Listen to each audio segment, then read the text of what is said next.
Saudara Polda Daerah Istimewa Yogyakarta membongkar praktik jual beli bayi yang melibatkan 2 orang bidan. Polisi menyebut praktik ini telah berlangsung sejak 2010. 2 orang bidan ditangkap petugas di Treskrim Polda Daerah Istimewa Yogyakarta karena memperdagangkan bayi. Kedua tersangka membuka praktik bidan di wilayah Tegalrejo, Kota Yogyakarta dan melakukan aksinya sejak tahun 2010. Hingga saat ini total sudah ada 66 bayi yang dijual kedua tersangka, yakni 28 bayi perempuan, 36 bayi laki-laki, serta 2 bayi tanpa keterangan jenis kelamin. Para tersangka ini telah melakukan penjualan ataupun berkegiatan sejak tahun 2010. Kemudian para tersangka ini pernah menjadi residivis di tahun 2020 dan telah divonis selama 10 bulan di Lapas Biragunan. Nah, di tahun 2024, para tersangka ini dapat informasi telah melakukan beberapa kali penjualan anak, diantaranya di bulan September, itu menjual anak laki-laki di daerah Bandung, dan di bulan Desember ini menjual anak perempuan di daerah Yogyakarta.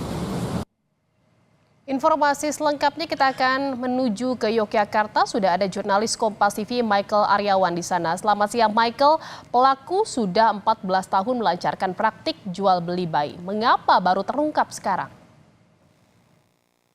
Selamat siang Jihan dan saudara, betul sekali sudah 14 tahun berlalu kedua bidan di kota Yogyakarta memperdagangkan anak dengan modus menjual kepada mereka yang membutuhkan anak atau memerlukan keturunan dengan cara adopsi ilegal.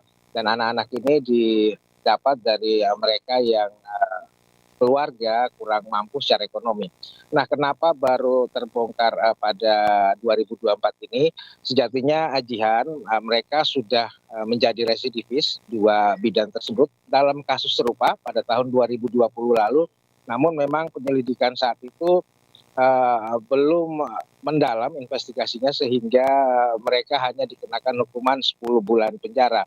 Nah, kemudian pada 2024 ini di Treskrim Polda Daerah Istimewa Yogyakarta melakukan investigasi yang lebih mendalam sehingga terbongkar mereka ternyata telah melakukan sejak 2010 dan untuk sementara saat ini ada 66 anak yang telah diperdagangkan atau 66 bayi yang telah diperjualbelikan oleh mereka.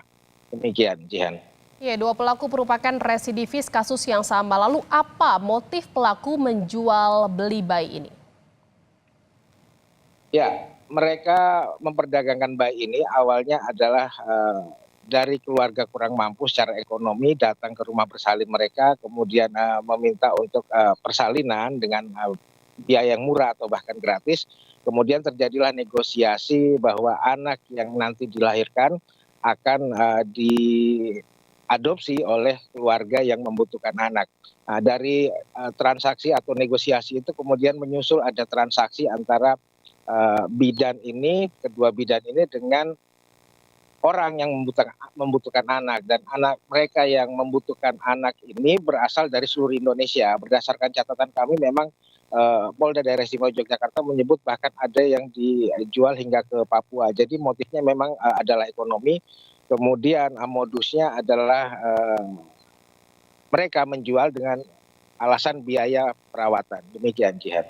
Berapa harga yang diberikan pelaku untuk orang-orang yang membeli bayi-bayi tersebut, Michael? Ya, harganya bervariasi, Jihan, tergantung negosiasi. Namun biasanya untuk bayi laki-laki dihargai lebih mahal dari bayi perempuan. Untuk bayi laki-laki kisarannya sekitar 65 juta rupiah hingga 85 juta rupiah per bayi. Sementara untuk bayi perempuan dihargai 55 juta hingga 65 juta rupiah. Sekali lagi Jihan, modus yang mereka gunakan adalah bayi-bayi ini dijual dengan alasan sebagai pengganti biaya perawatan. Jihan. Dari mana para pelaku ini mendapatkan orang-orang yang ingin membeli para bayi ini? Nah, ini yang masih terus diinvestigasi oleh Kepolisian Daerah Istimewa Yogyakarta terkait jaringan yang membackingi 2 bidan ini melakukan transaksi. Nah, seperti apa investigasi itu memang masih terus berjalan saat ini karena disinyalir ada pihak-pihak lain yang membantu keduanya untuk memperdagangkan bayi-bayi yang mereka jual sejak tahun 2010 hingga 2024 saat ini. Kita tunggu seperti apa, Jihan. Baik, polisi masih terus melakukan penyelidikan terkait kasus jual beli bayi di Yogyakarta. Terima kasih, jurnalis Kompas TV Michael Aryawan melaporkan untuk Anda.